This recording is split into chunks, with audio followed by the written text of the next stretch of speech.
আমরা আমারতে খেয়ানত করতেছি, মাপে কম দিচ্ছি, দুর্নীতি করতেছি। জানি আল্লাহ বলে একজন আছেন, জানি রসুল বলে একজন আছেন, জানি মৃত্যু হবে, জানি কিয়ামতে জবাবদিহি করতে হবে। জানার পরেও প্রত্যেকটা ক্ষেত্রে টপ টু বটম আমরা চুরি করতেছি, দুর্নীতি করতেছি, আমাদের খেয়ানত করতেছি। এবং আমরা বাইরে আবার জুমার নামাজও পড়তেছি, ঈদের নামাজও পড়তেছি, কোনো কোনো ক্ষেত্রে চিল্লা দিচ্ছি এবং শেষ বয়সে হজ করে মনে করতেছি যে আমি মাশাআল্লাহ জান্নাতে চলে যাব। আমাদের ইসলামের কনসেপ্টটা এরকম। এই কারণে আসলে আমরা আলটিমেট যে একটা সোশ্যাল রেভলিউশনের কথা বলি, এটা হয়ে উঠতেছে না। এখন অনেক বড় বড় কথা বলে ফেললাম, এখন আমি বেসিক জায়গাতে এসে শেষ করি। দেখেন, নবী সাল্লাল্লাহু আলাইহি ওয়াসাল্লামের এই যে ভিত্তিটা, বেসটা সমাজ সংস্কারের, এটা তার ইন্তেকালের সাথে সাথে কিন্তু শেষ হয়ে যায় নাই। শেষ হয়ে গিয়েছিল কি? বরং তারপরে 4 খলিফার যুগ আসছে। কত খলিফা বলেন? আপনারা তো জানেন অনেকেই। আবু বকর রাদিয়াল্লাহু আনহু প্রায় 2-2.5 বছর শাসন করেছেন। তখন কি ওটা চেঞ্জ হয়ে গিয়েছিল, আবার জাহিলিয়াতে চলে গেছিল? না, ওই জায়গা ছিল, বরং আরো ডেভেলপ করেছে। তারপরে ওমর রাদিয়াল্লাহু আনহু 10 বছর। এই 10 বছরকে বলা হয় বিশ্বের ইতিহাসের সেরা শাসন। আজ পর্যন্ত কেউ এটা প্রতিষ্ঠা করতে পারেনি, পেরেছে? আধুনিক রাষ্ট্র ব্যবস্থার প্রত্যেকটাই ওমর রাদিয়াল্লাহু আনহু থেকেই আসছে, প্রত্যেকটা মন্ত্রণালয় পর্যন্ত। এরা এটা স্বীকার করতে চায় না, আমি আমার সাথে যদি বসে দিবে, এটা আমি প্রমাণ করে দেখাবো ইনশাআল্লাহ। তারপরে আসছে ওসমান রাদিয়াল্লাহু আনহুর 12 বছর, আরো ডেভেলপ করেছে। তারপরে আসছে আলী রাদিয়াল্লাহু আনহুর প্রায় 2-2.5-3 বছর। ওই সময় একটু গৃহযুদ্ধ হয়েছিল। এটা সাহাবীদের ব্যাপার, আমরা এগুলো নিয়ে কোনো মন্তব্য করব না। সাহাবীদের মধ্যে যত কনফ্লিক্টই হোক না কেন, আমরা তাদেরকে নিয়ে কোনো মন্তব্য করতে যাব না। এটা আকীদার খেলাফ, আহলুস সুন্নাহ ওয়াল জামাআহ।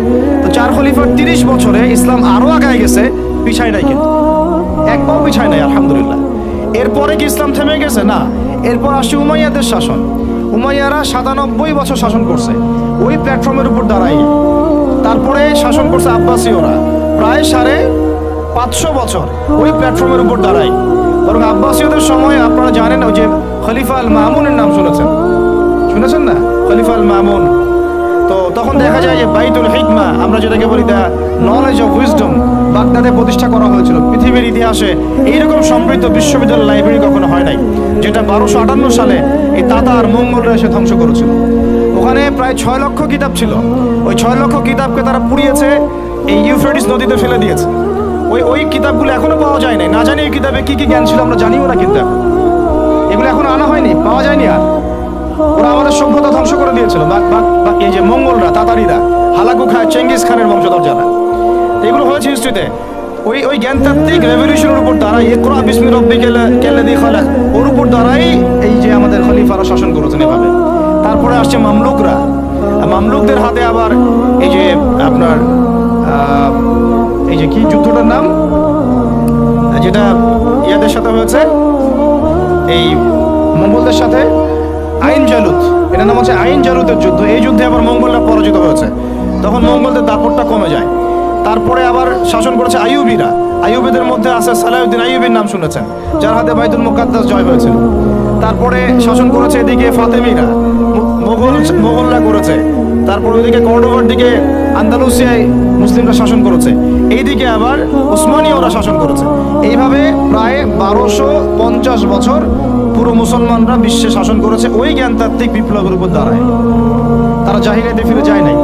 যখনই মুসলমানরা ইমান দুর্বল হয়ে গেছে, আমল দুর্বল হয়ে গেছে, আপনার তাসকিয়া দুর্বল হয়ে গেছে, হারাম রিজিক খাওয়া শুরু করেছে, দুনিয়াদার হয়ে গেছে, আমাদের চেতনা শেকড় ভুলে গেছে, হ্যাঁ, আমাদের মানে ইকোনমি নষ্ট হয়ে গেছে, পলিটিক্যাল অ্যাফেয়ার্সের গন্ডগোল চলে আসছে, তখন থেকে আস্তে আস্তে আমরা আবার এই ডমিনেটেড হয়ে গেছি। একে লাস্ট আমি হিসাব করেছি প্রায় 220 বছরে। এই ফরাসি বিপ্লবের পর থেকে আমাদের অধঃপতনের সময়টা শুরু হয়েছে। কারণ কি? অনেক কারণ। এই অনেক কারণের মধ্যে অন্যতম একটা কারণ হচ্ছে শিক্ষা ধ্বংস। আজকে যেহেতু আমরা এডুকেশন নিয়ে কথা বলছি, অন্য টপিকগুলো আমার টাচ করার দরকার নাই। অনেক কারণ। এই আমাদের যে লাস্ট 220 বছরে এই অধঃপতন, যে এখন আমাদেরকে নামাজের মাসালা শেখাতে হয়, ওযুর মাসালা শেখাতে হয়, আমাদের ছেলে মেয়েদেরকে ওমর, খালিদ, হামজার নাম শোনাতে হয়, চিনাতে হয়, হ্যাঁ, ইতিহাস জানাতে হয়, ফিকের মাসালা শেখাতে হয়। কোরআন তেলাওয়াত করতে পারে না 80% মানুষ। ওযুর মাসালা, গোসলের মাসালা, ফরজ, ওয়াজিব, সুন্নাত, মুস্তাহাব জানে না। 80% জেনারেল লাইনে পড়ে, তারা নামাজের মাসালা বুঝতেছে না। মানে এখন যে একটা পুরো ম্যাসাকার অবস্থা, এটা লাস্ট 220 বছরে এমনি হয় নাই। বেশ কিছু কারণ আছে। তার মধ্যে আমি একটা কারণ ফাইন্ড আউট করেছি, সেটা হলো এই ইকোনমিক কারণ, একটা পলিটিক্যাল কারণ, একটা হচ্ছে সাংস্কৃতিক আগ্রাসন, একটা হলো কাফেরদের দৌরত্ব, একটা হলো আমাদের চেতনা মানে নষ্ট হয়ে যাওয়া, শেকড় থেকে দূরে সরে আসা। সবচেয়ে বড় কথা, আল্লাহ এবং তার রাসূলের সাথে যে প্রতিশ্রুতি দিয়েছিলাম আমরা, এখান থেকে আমরা খেয়ানত করেছি, খেয়ানতকারী, মূল কথা এটা। এখন কথা হচ্ছে এই লাস্ট 200 বছরে আবার কিভাবে এডুকেশনটা নষ্ট হয়ে গেল, কিভাবে, এটা একটা পয়েন্ট। এই পয়েন্টটা আমি আপনাদেরকে জাস্ট 2 মিনিটে বোঝাচ্ছি। এডুকেশনটা নষ্ট হয়ে যায় নাই, ওর এডুকেশনটা কি হয়েছে, এডুকেশনটা মেরুকরণ হয়েছে। এডুকেশনটা কি হয়েছে বলেন? মেরুকরণটা কি? মেরুকরণ মানে হচ্ছে যে আমরা এটাকে শিক্ষা, যে আসলে শিক্ষাই, ইসলামী শিক্ষাও শিক্ষা, ইংরেজি শিক্ষাও শিক্ষা, ম্যাথামেটিক্সও শিক্ষা, সায়েন্সও শিক্ষা, আর্টসও শিক্ষা, কমার্সও শিক্ষা, যতক্ষণ না সেটা কোরআন সুন্নাহর সাথে সাংঘর্ষিক হয়, সবকিছুই জ্ঞান। এই কনসেপ্টটা আমরা ভুলে গেছি। এই কনসেপ্টটা আমাদের বাপ দাদাদের ছিল, মানে 1200 বছর আগে যারা ছিল তাদের এই কনসেপ্টটা ছিল। আমি যে কলমটা দিয়ে কথাগুলো লিখেছি না, এই কলমের যে বলটা আছে, এই বলটা আবিষ্কার করেছে মুসলমানরা, এই কলমটা আবিষ্কার করেছে মুসলমানরা। এই যে কফিটা খাইতে খাইতে আমি এটা লিখছি, এই কফিটা আবিষ্কার করেছে মুসলমানরা। এই কাগজ, এই যে আপনার দফতর, চেয়ার, এই টেবিল, মানে আপনি যেগুলো দেখতেছেন সামনে, যা সামনে দেখতেছেন আপনি, সবই মুসলমানদের। ক্যামেরা, আলোর প্রতিবিম্ব, প্রতিচ্ছবি, রক্ত সংবহন যন্ত্র, আপনার কেমিস্ট্রি, আপনার জ্যোতির্বিদ্যা, আপনার কি বলবো ফিলোসফি, এটা নিয়ে আরেকটা লেকচার দেওয়া যাবে ইনশাল্লাহ, আরেকদিন দিব এটা দিয়ে। আপনার বল পেন থেকে শুরু করে রাষ্ট্র ব্যবস্থার সংবিধান পর্যন্ত এভরিথিং মুসলমানরা করে দিয়েছে, এভরিথিং, একটা সেক্টরও বাদ নাই, একটা সেক্টরও বাদ নাই। এটা গড়েছিল কারা? ওই যে 1200 বছর আগে 4 খলিফার যুগে, উমাইয়াদের যুগে, আব্বাসীয়দের যুগে তারা এগুলো গড়ে দিয়েছিল। পরে যখন অধঃপতনের সময় শুরু হয়েছে আমাদের লাস্ট 220 বছর 300 বছরে, তখন পশ্চিমারা এগুলো আমাদের থেকে ধার করেছে, ধার করে নিয়ে ওর উপর দাঁড়ায় ওদের সভ্যতা নির্মাণ করেছে। এটার উপর বাহাস হতে পারে, ডিবেট হতে পারে, ওদেরকে বসতে বলেন, আমি বসতে রাজি আছি। এটার উপর বাহাস হতে পারে যে আমি বলছি যে কলমের বল থেকে শুরু করে আপনার কফি যেটা খাচ্ছেন আপনি, যে ল্যাপটপে আপনি অ্যালগোরিদম করে করে যে আমাদের ইসলামের বিরুদ্ধে বইপত্র লিখতেছেন, ওই অ্যালগোরিদম পর্যন্ত মুসলমানদের আবিষ্কার করে। এটা আমাদের এই জেনারেশনের 90% জানে না, হীনমন্যতায় ভোগে। অথচ 4 খলিফার যুগে, আব্বাসীয়দের যুগে, উমাইয়াদের যুগে এগুলো আমরা আবিষ্কার করে বিশ্বকে দিয়েছি। এই যে মিসাইল ছুটতেছে ওরা, এই যে মিসাইল ছুটতেছে, পৃথিবীর সর্বপ্রথম মিসাইল আবিষ্কার করেছিলেন সাদ ইবনে আবি ওয়াক্কাস রাদিয়াল্লাহু আনহু। তার যখন তিনি বিজয় করতে গিয়েছেন ইয়াতে আপনার রোমান সাম্রাজ্যে, তার বাহিনীতে খালিদ বিন ওয়ালিদ ছিলেন। ওই সময় ওটাকে বলা হতো মিনজানিক, ওটাকে মিসাইল বলা হতো না, বলা হতো মিনজানিক। এম শব্দটা রেখে দিয়েছে ওরা, মিনজানিক আরবি শব্দ, ওরা এখান থেকে মিসাইল শব্দ আনছে, কিন্তু কাজটা একই। ওইটা দিয়ে রোমানদের ওই দেওয়াল দুর্গ ভেঙে দেওয়া হয়েছিল দূর থেকে। আমি জাস্ট বলতে চাচ্ছি, 4 খলিফার যুগে, আব্বাসীয়দের যুগে, উমাইয়াদের যুগে বিশ্বে মুসলমানরা যে প্রত্যেকটা ডিপার্টমেন্ট করে দিয়েছে, ওর উপর দাঁড়ায় আজকের এই পশ্চিমারা দাঁড়ায় আছে, এই বিশ্ব দাঁড়ায় আছে। এখন শিক্ষার মেরুকরণটা কি হলো তাহলে? লাস্ট 220 বছরে শিক্ষাটাকে ভাগ করে ফেলা হলো, যে তোমরা যারা দাড়ি টুপিওয়ালা মানুষ, তোমরা যারা ইবাদত বন্দেগী করতে চাও, তোমরা পড়বা কোরআন এবং হাদিস, তোমরা পড়বা উসুল, ফিকহ ইত্যাদি ইত্যাদি। আর যারা তোমরা ডাক্তার হতে চাও, ইঞ্জিনিয়ার হতে চাও, ব্যারিস্টার হতে চাও, তারপরে পলিটিশিয়ান হতে চাও ইত্যাদি ইত্যাদি, তোমরা পড়বা ইংরেজি, বাংলা, সায়েন্স, ম্যাথামেটিক্স, হ্যাঁ, আর্টস, কমার্স, ম্যাজিস্ট্রি, মেডিকেল সায়েন্স ইত্যাদি তোমরা পড়বা। এই যে মেরুকরণ, এই মেরুকরণটাই হারাম হয়েছে প্রথম। এটাই একটা বাজে জিনিস হয়েছে শিক্ষার মধ্যে। কখনো মেরুকরণ ছিল না, বরং ওমর রাদিয়াল্লাহু আনহুকে আপনি দেখেন, ওমর রাদিয়াল্লাহু আনহু একজন ফকিহ, একজন হাফেজ, একজন আলেম, একজন বিজ্ঞ খলিফা, পাশাপাশি একজন রাষ্ট্রপ্রধান।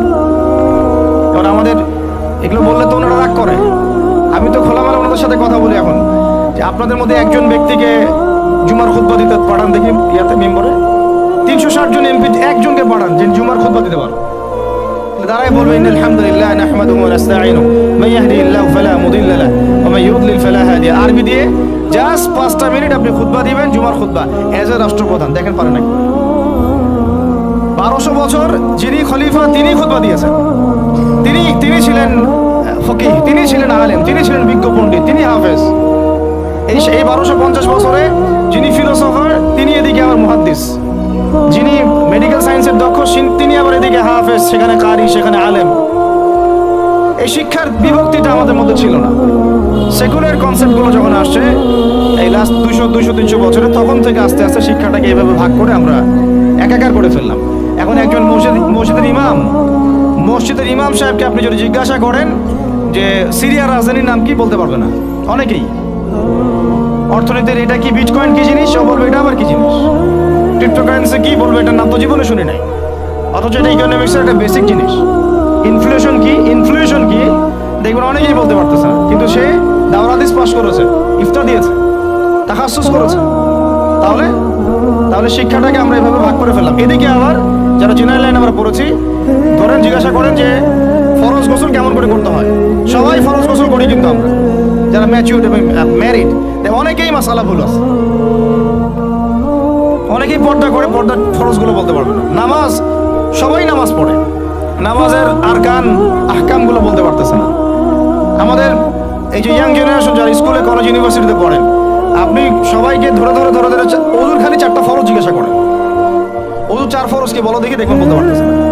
এই যে অবস্থাটা, এটা কি আপনাদের কাছে মনে হয় এমনি হঠাৎ করে হয়েছে? নো, এটা বিগত 100-200 বছরের মধ্যে মেহনতের ফসল।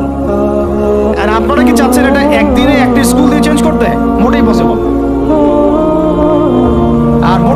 না। আর যদি মনে করে একজন ভাই, একটা সরকার, একটা প্রশাসন, একটা ইসলামিক দল, তার উপর দায়িত্ব চাপাই দিলে আমরা দায়মুক্ত হব, কোনোদিনও সম্ভব না। আমাদেরকে আরো এরকম 30-40 বছরের একটা মিশন নিয়ে নামতে হবে। 30 বছর একটা মিশন নিয়ে নামতে হবে। 30 ইয়ার্সে আমরা কোন জেনারেশন দেখতে চাই। এই আমার মেয়েটার বয়স যখন, এখন বয়স ওর 5 বছর 6 বছর, ওর বয়স যখন 20 বছর হবে, তখন আমি ওকে কোন জায়গায় দেখতে চাই, এবং এই 15 বছর আমি কিভাবে পড়ালে ওকে আমি ওই জায়গায় নিতে পারবো, এই ফিকিরটা আমাদেরকে করতে হবে। এখন কাজ মোটামুটি করা হয়ে গেছে, খালি দরকার সমন্বয়। এই দুইটাকে সর্বোচ্চ সমন্বয় করা। এখন সমন্বয়ে আবু তোহা আদনান ভাই করবে না,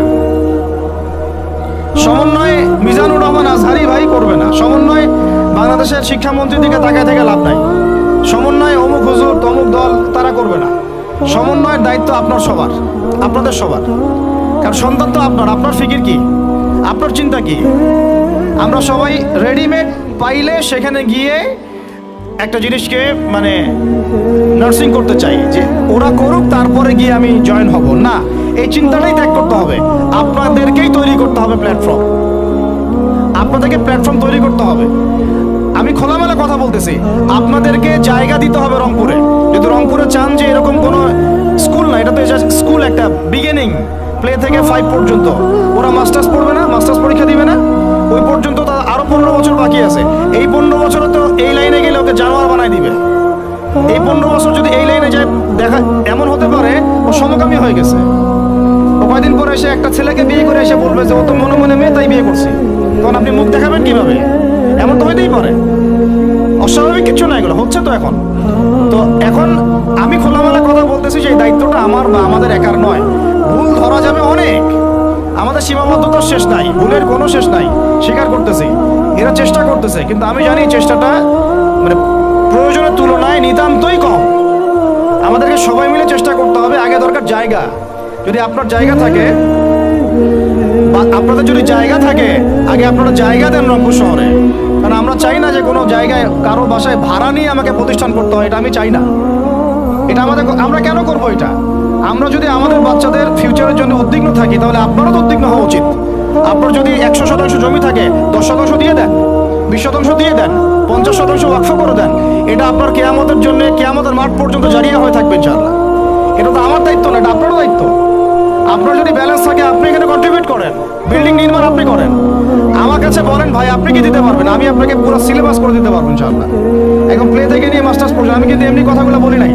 আমাকে যদি গভর্নমেন্ট এখনো ডাকে কল করে উপরের লেভেল থেকে, আমি বলছি 5 বছর সময় নিব, খালি জাস্ট 5 বছর সময় নিব ইনশাআল্লাহ। আমাকে 100 জনের প্যানেল দিয়ে দেন, পুরো শিক্ষা সিস্টেম চেঞ্জ করে দেওয়া যাবে ইনশাআল্লাহ। আল্লাহ পাক আমাদেরকে বুদ্ধি প্রতিবন্ধী হিসেবে তৈরি করেন নাই।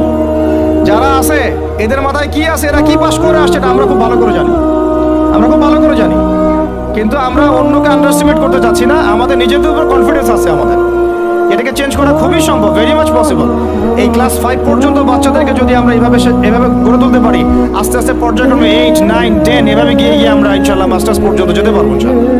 আর যদি দেখা যায় যে না এই সিস্টেমে পারছি না, তাহলে কোনো সমস্যা নেই, আমরা এটার নাম মাদ্রাসা দিয়ে দিব, কোনো সমস্যা নাই। তোহা জিন্নুরাইন ইসলামিক স্কুলের দরকার নাই, আমার তোহা জিন্নুরাইন ইসলামিক মাদ্রাসা থাকলেও চলবে। স্কুলই হতে হবে শেষে, নট নেসেসারি। আমার দরকার সিলেবাসটা কি, আমি পড়াচ্ছি কি, আমার এনভায়রনমেন্ট কি, আমার বাচ্চারা খেলতেছে কিনা, ভালো খাচ্ছে কিনা, ওর পরিবেশ কেমন, এটা মূল কথা, আমার টাইটেলটা মূল কথা না। আর এই প্রজেক্টটা আমরা চাই সারা বাংলাদেশের 64টা জেলায় একটা করে বড় বড় ইউনিভার্সিটি হোক এবং 68,000 গ্রাম বাংলায় একটা করে মক্তব হোক। তাহলে দেখবেন আগামী 20 বছরে আমি ইনশাআল্লাহ আপনাদেরকে একটা প্রজন্ম করে দিতে পারবো ইনশাআল্লাহ। তবে এই দায়িত্বটা কিন্তু আমার একার না, আমি আপনাদেরকে উদাত্ত আহ্বান খোলামেলা বলতেছি, আপনাদেরকে আগে আসতে হবে। জায়গা থাকলে জায়গা দেন, আপনাদের অর্থের কন্ট্রিবিউশন করতে পারেন সেটা করেন, যদি আপনি ব্যালেন্স দিতে পারেন সেটা করেন, ফাইন্যান্সে হেল্প করতে পারেন সেটা করেন। যদি আপনি এত কিছু না পারেন, আপনার কিছু একটা বিল্ডিং আছে আল্লাহর জন্য দিয়ে দেন, এটা আপনি আমাদেরকে দিচ্ছেন না, আল্লাহর জন্য দিচ্ছেন।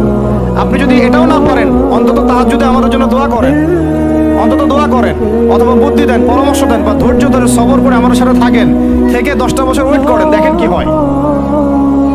আমার শুধু আমার মেয়েকে নিয়ে ফিকির না তো, এই প্রত্যেকটা বাচ্চা আমার বাচ্চা, আল্লাহর কসম করে বলতেছি। প্যালেস্টাইনে যখন আমরা দেখি যে আমাদের এক একটা বাচ্চা না খেয়ে মারা যাচ্ছে, তখন আমার নিজের যৌবনের উপর আমার ধিক্কার আসে যে আমি যুবক এখানে বসে আছি আর আমি এই মানে কি বল মন্দের ভালো কিছু কাজ করার চেষ্টা করতেছি, অথচ আমাদের এই যে কচিকাঁচা বাচ্চাগুলো প্রত্যেকদিন বোমের শিকার হচ্ছে। ধিক্কার আমাদের যৌবনের উপরে, ধিক্কার আমাদের ক্ষমতার উপরে, আর ঠিক ওইসব রাজতন্ত্রের উপরে যাদের ভিত্তির উপর দাঁড়ায় ওই কাজগুলো তারা করতেছে। আমি বলতে গেলে অনেক বেশি আবেগী হয়ে যাই, তো ওইদিকে আমি যাচ্ছি না। বাচ্চাদের ক্ষুধা পাইছে, আমি শেষ করে দিচ্ছি। আমি জাস্ট আপনাদেরকে 10টা নসিহা করব, জাস্ট পয়েন্ট বাই পয়েন্ট। আমি ফজরের পর এটা বসে লিখেছিলাম, আপনারা এই 10টা কাজ কখনো ছাড়বেন না। আমাকে ওয়াদা করেন এই 10টা কাজ আপনারা বাচ্চাদের ফিউচারের স্বার্থে কখনো ছাড়বেন না ইনশাআল্লাহ।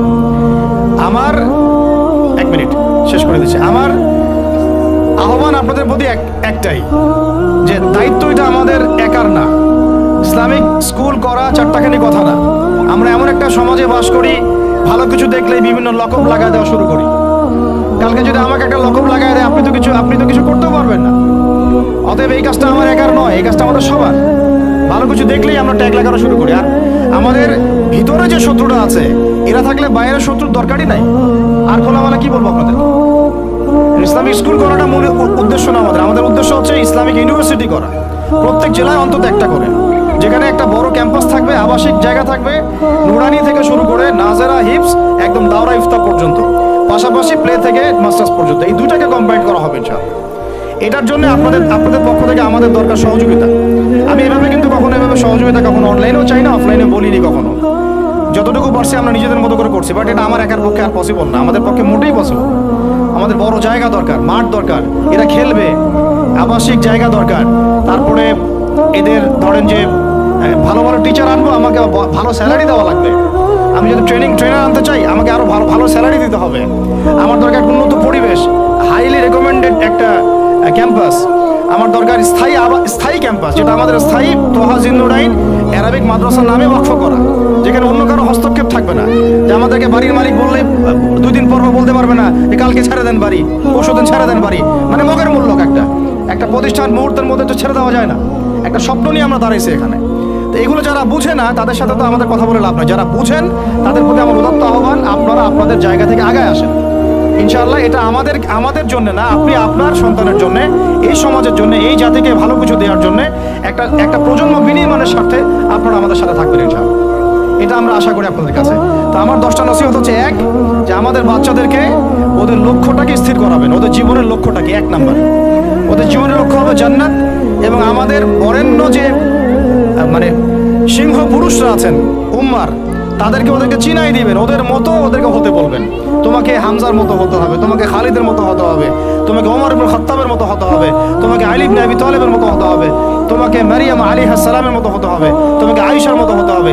এই চেতনাগুলো ছোটবেলা থেকে ওর মধ্যে ইনস্টল করে। ও সামনে একটা রোল মডেল দেখবে যে আমাকে এরকম হতে হবে।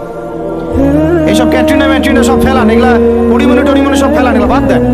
যা চলতেছে যে সাকিব টাকিব সব বন্ধ করেন, এইসবের কোনো ফিউচার নাই। এসব ফিউচার হয়তো দুনিয়াতে কিছু দিতে পারে, কিন্তু পরকালে আল্লাহ পাকের আযাব গজব থেকে বাঁচার কোনো অপশন নাই। 2 নাম্বার শয়তান মানে সন্তানকে, 2 নাম্বার সন্তানকে নিজের মনে করবেন না। সন্তানকে মনে করবেন এটা আল্লাহর আমানত আপনার কাছে। এই আমার ছেলে, এটা আমার ছেলে না, এই ছেলেটা আল্লাহ পাক আমাকে দিয়েছেন। বিশ্বাস করেন আমরা তো ওকে নেওয়ার জন্য চেষ্টাও করি নাই। এমন হয়নি আপনাদের সময়? সন্তান না চেষ্টা করতো সন্তান আসে নাই? কোনো কোনো ক্ষেত্রে এমন হয়েছে সন্তান নষ্ট করার মানুষ চেষ্টা করছে, তাও সন্তান আল্লাহ দিয়েছেন। সন্তান আমার না, সন্তান আল্লাহর দেওয়া, আমার কাছে আমানত। একে যদি আমি সুসন্তান রূপে মানুষ না করি, আগামী দিনে নমর না বানাই, তাহলে আল্লাহ আমাকে ধরবে। That's all. 1 নাম্বার সন্তানকে ওর গন্তব্য চেনাবেন, ওকে আমাদের সিংহ পুরুষদেরকে পরিচয় করাই দিবেন, ওর মতো তাদের মতো হতে বলবেন। এবং সন্তানকে আপনার নিজের মনে করবেন না, সন্তানকে মনে করবেন আল্লাহর দেওয়া জাস্ট একটা আমানত। 3 নাম্বার সর্বোচ্চ সেরা কারিকুলাম যারা দিচ্ছে ওই রকম প্রতিষ্ঠানে আপনি ওকে পড়াবেন। এরকম প্রতিষ্ঠান যদি সরকার দেয় তাহলে সরকারি প্রতিষ্ঠানে পড়াবেন, আমার কোনো সমস্যা নেই।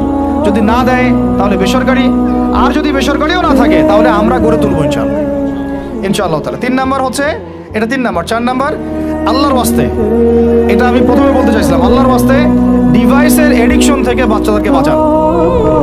ডিভাইসের এডিকশন এত মারাত্মক যে আমি নিজে এখন কোরআনের আয়াত ভুলে যাচ্ছি দিন দিন। এই ডিভাইস আমার হাতে যেটা আছে এটা একটা পয়জন, এটা একটা হিপনোটাইজ করার যন্ত্র মানুষকে। এই মোবাইলের এডিকশন থেকে বাচ্চাদেরকে বাঁচাবেন আল্লাহর ওয়াস্তে।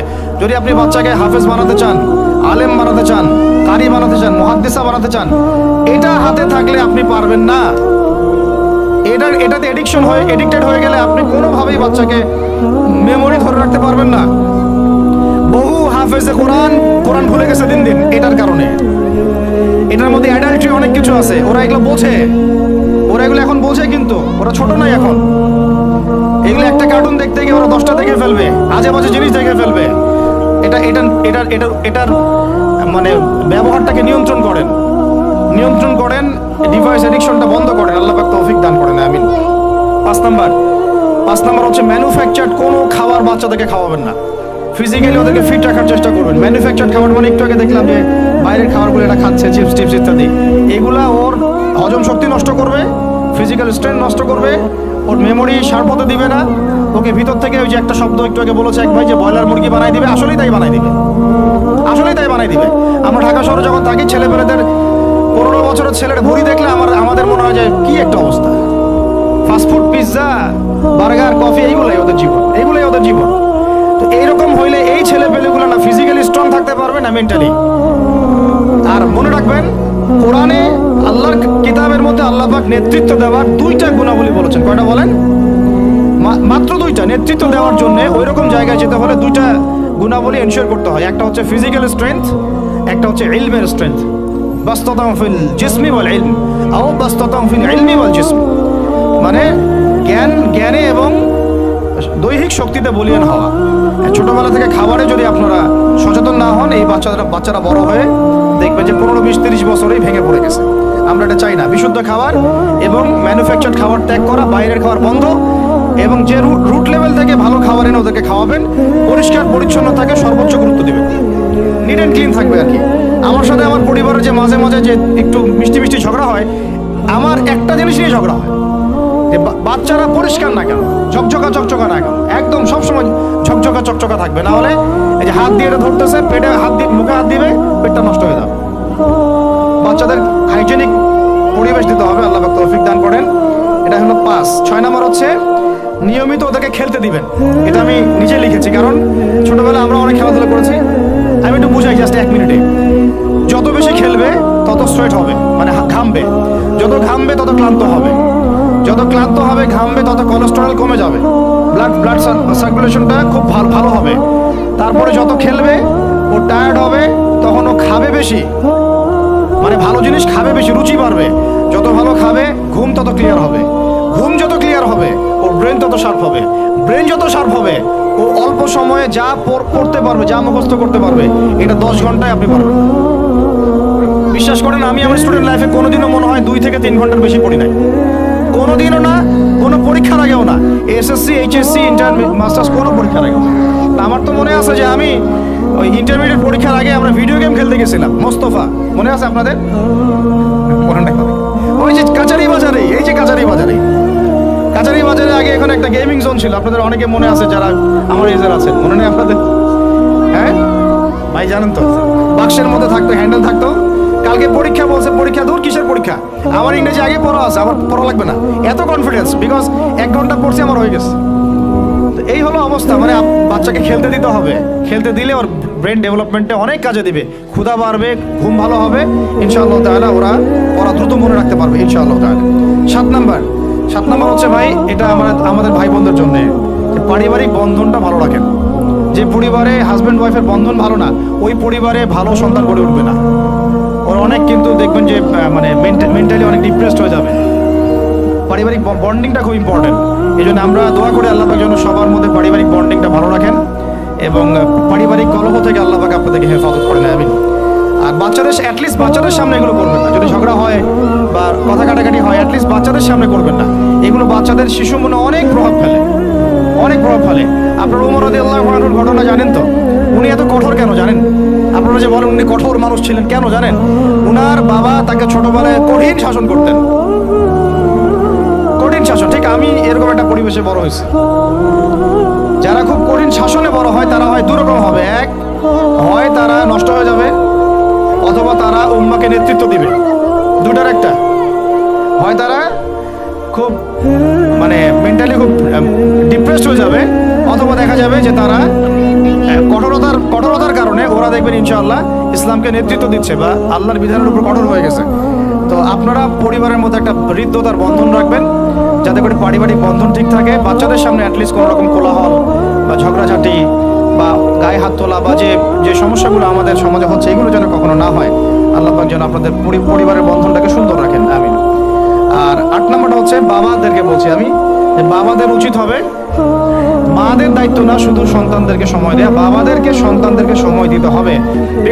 Because brother, you are not a money making machine at all. আপনি মানি মেকিং কোনো মেশিন না। আপনার কাজ শুধু টাকা আর্ন করা না, তো আপনার আমার কাজ হচ্ছে বাচ্চাকে সময় দেয়া। কোরআন আপনি খোলেন, কোরআনের মধ্যে আপনি মা এবং ছেলের কোনো কনভারসেশন পাবেন না। আমার জ্ঞান ক্ষুদ্র, যদি থাকে আমাকে জানায়েন, যে কোনো জায়গায় যদি থাকে, কোনো জায়গায় যদি পান মা এবং ছেলের কনভারসেশন আমাকে জানায়েন। আমি কোথাও কোরআনে মা এবং ছেলের কোনো কনভারসেশন পাই নাই, মা এবং সন্তানের কোনো কনভারসেশন পাই নাই। আমি যদি ভুল হই বা আমার যদি জানা না থাকে, আপনি আমাকে জানাই দিন। আমি সব জায়গায় পাইছি বাবা ছেলে, বাবা ছেলে, বাবা ছেলে, বাবা এবং ছেলের কনভারসেশন। তার মানে কোরআন আমাদেরকে হেদায়েত দিচ্ছে যে বাবাদেরকে সময় দিতে হবে ছেলেদেরকে।